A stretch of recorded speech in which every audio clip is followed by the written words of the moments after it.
로마서는 바울이 자신의 로마 방문 계획을 알리고 스페인으로 가는 전도 여행에 도움을 얻고 복음의 핵심을 설명하기 위한 목적을 가지고 있습니다. 또한 예루살렘에 보낼 헌금 전달을 위한 기도의 부탁과 로마 교회에 속한 유대인과 이방인의 화해와 일치를 위해서 기록하였습니다. 저자는 사도 바울이고요. 특징은 중요한 기독교 교리를 체계적으로 다루고 있고 구원의 교리와 실천적인 교훈이 잘 조화된 서신서이며 하나님의 구속 역사가 이스라엘부터 세계로 확장된다는 것을 우리는 알 수가 있습니다. 내용을 보면은 1장서부터 11장까지는 하나님의 구원에 대한 교리입니다. 그리고 12장서부터 16장까지는 구원받은 성도의 삶에 대해서 실천편으로 말해주고 있습니다. 하나님의 구원에 대한 교리로서는 구원의 필요성에 대해서 1장 1절서부터 3장 20절까지 말해주고 있고요. 그리고 구원의 방법은 칭의라는 것에 대해서 3장 21절서부터 5장 21절까지 말해주고 있고요. 구원의 과정이 6장서부터 8장까지 이야기하고 있는데 그것은 바로 성화입니다. 그리고 9장서부터 11장까지는 구원의 범위에 대해서 말해주고 있습니다. 구원받은 성도의 삶으로서는 그리스도인의 윤리에 대해서 15장까지 말해주고 있고요. 결론과 인사가 나머지에 나오고 있습니다. 먼저 큰 첫 번째로 하나님의 구원입니다. 첫 번째 구원의 필요성입니다. 서론적으로 복음은 하나님의 아들 예수 그리스도를 의미하고 있습니다. 예수 그리스도는 다윗의 혈통에서 나온 참 인간이시고 죽은 자 가운데서 부활하여 능력으로 참 하나님이심을 증명된 분이십니다. 바울은 로마 교인들에게 신령한 은사를 나눠주어 그들도 신앙의 열매를 맺게 하여 그들이 견고해지기를 바라고 있습니다. 그가 로마에 가기를 원하는 것은 그리스도께 진 복음의 빛을 갖기 위해서이고요. 복음이란 믿는 자에게 구원을 주신 하나님의 능력이며 복음에는 하나님의가 나타났다고 말해주고 있습니다. 바울은 하박국 2장 4절에 의인은 그의 믿음으로 말미암아 살리라는 말씀을 인용하여 복음을 믿음으로 받아들이는 자는 의롭다 하심을 얻는다는 하나님의 뜻을 설명해 주고 있습니다. 인간의 죄, 사람들이 하나님의 영광을 더럽히자 하나님께서는 그들을 마음의 정욕대로 더러움에 내버려 두셨습니다.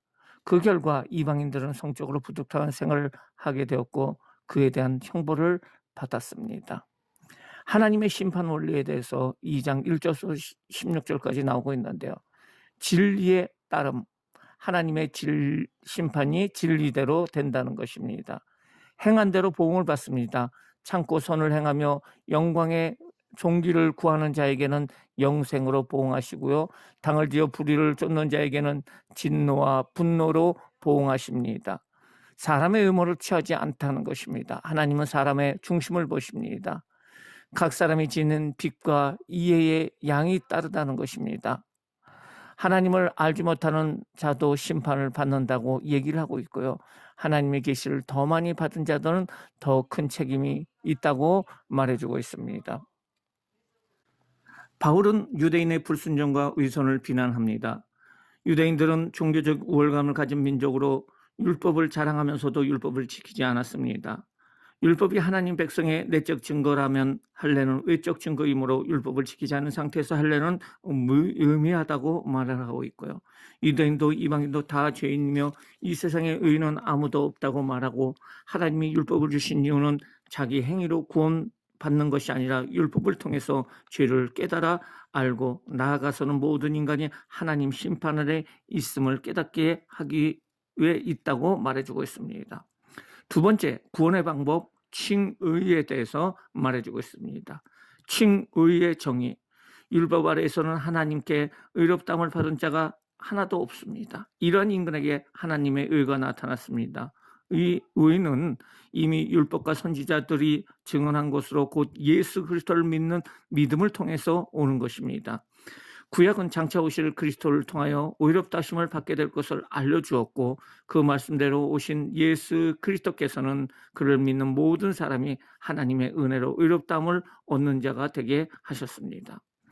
칭의의 증거로서 아브라함의 예를 말해주고 있습니다. 바울은 아브라함이 이미 행위로서가 아니라 믿음으로 의롭다함을 받았으며 그 일은 아브라함이 할례를 받기 이전에 발생한 것으로 믿음에 근거하여 주어졌음을 밝히고 있습니다. 칭의의 결과 믿음으로 의롭게 된 자가 받는 축복은 하나님과 화평함으로 하나님의 영광을 바라고 기쁨을 소유합니다. 바울은 2000년 전 예수 그리스도의 죽음을 통한 구원의 은혜가 전 인류에게 동일하게 베풀어질 수 있다는 사실을 아담과 그리스도 둘째 아담인 그리스도의 대표 원리를 통하여 설명을 하고 있습니다. 아담 한 사람 때문에 온 인류가 사망 가운데 떨어졌으며 예수님 한 분 때문에 우리는 생명 가운데 왕 노릇하였다는 것입니다. 구원의 과정은 칭의, 죄에서 해방, 하나님의 종, 거룩함, 성화, 그 다음에 영생입니다. 세 번째, 구원의 과정 성화입니다. 성화의 원리, 바울은 그리스도인들이 예수 그리스도를 닮아가기 위해 기억해야 할 원리와 실천에 대해서 설명하고 있습니다.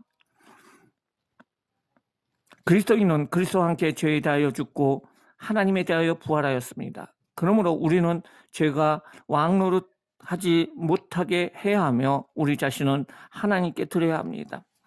그리스도는 죄의 종이었던 상태에서 벗어나 이제 의의 종, 즉 하나님의 종입니다. 그러므로 예수님과 합하여 의의 종이 된 자는 마땅히 의의 열매인 거룩한 생활을 해야 합니다. 그리스도인은 옛사람, 다시 말해서 율법의 권세에서 자유를 얻고 새사람 성령의 권세에 들어갔습니다. 그러므로 이제 우리는 죄를 깨닫게 하는 율법이 아닌 영의 새로운, 즉 성령의 인도하심을 따라 살아야 합니다. 성화와 율법의 역할, 율법 자체는 거룩하고 선하고 의로운 것입니다. 율법은 인간이 죄가 무엇인가를 알지 못할 때 이를 가르쳐 줌으로써 죄를 깨닫게 합니다. 죄는 율법의 문제가 아니라 인간의 문제입니다. 바울은 속사람과 겉사람의 싸움 속에서 한 법을 깨달았습니다. 즉 선을 행하기 원하는 자신 속에서 악이 함께 있다는 것입니다. 성화와 성령의 역할, 그리스도께서 죽으신 큰 목적은 죄의 정죄로부터 죄인들을 구원할 뿐 아니라 율법의 욕을 이루어지게 하려 하심이다. 즉 칭의의 목적은 바로 성화인 것입니다.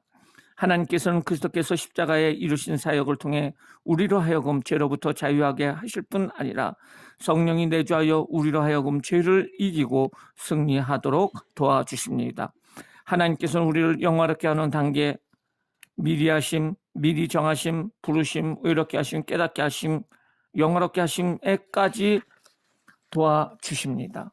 성령이 우리를 도우시고 하나님께서 그 자녀된 우리를 영화롭게 하시니 현재 어떤 고난도 우리를 하나님의 사랑에서 끊을 수 없습니다. 네 번째, 구원의 범위입니다. 선택받은 이스라엘의 과거, 이스라엘에 소유된 8가지 특권이 있습니다. 그 특권은 바로 첫 번째는 양제됨이 있고요. 두 번째는 영광이라는 것입니다. 즉 유대인의 성전에 하나님께서 임하였다는 것입니다. 언약들이라는 것입니다. 이스라엘을 자기 백성으로 삼으신 하나님의 신성한 언약을 주셨다는 것입니다. 네 번째 율법입니다. 그리고 예배입니다. 그리고 약속드리고 조상들이고 그리스도인 것입니다. 하나님께서는 아브라함의 모든 자손을 택하신 것이 아니고 약속의 말씀을 따라 그의 절대적인 주권으로 택하셨습니다. 이 택함은 인간의 행위가 아니라 국리하신 하나님의 뜻에 따른 것입니다. 이방인 중에서 예수를 믿고 구원 얻는 것은 하나님께서 그의 종을 통하여 이미 예언한 약속의 말씀 때문입니다. 하나님께서는 그가 말씀하신 것을 이루시는 절대 주권적인 분이십니다. 이스라엘의 불신앙, 현재의 모습입니다. 이스라엘이 하나님의 약속을 받지 못한 것은 이스라엘 백성들은 열심히 있었으나 하나님께서 예비하신 의의 길을 버리고 교만함으로 율법의 행위를 통한 자기 의만 세우려 했기 때문입니다. 하나님의 의는 믿음으로 말미암은 의로서 예수 그리스도로 말미암아 구속의 은혜를 값없이 받은 것입니다. 이스라엘의 회복 예언 미래에 대해서 말해주고 있습니다. 구원의 조건을 10장 10절에 얘기를 하고 있는데요.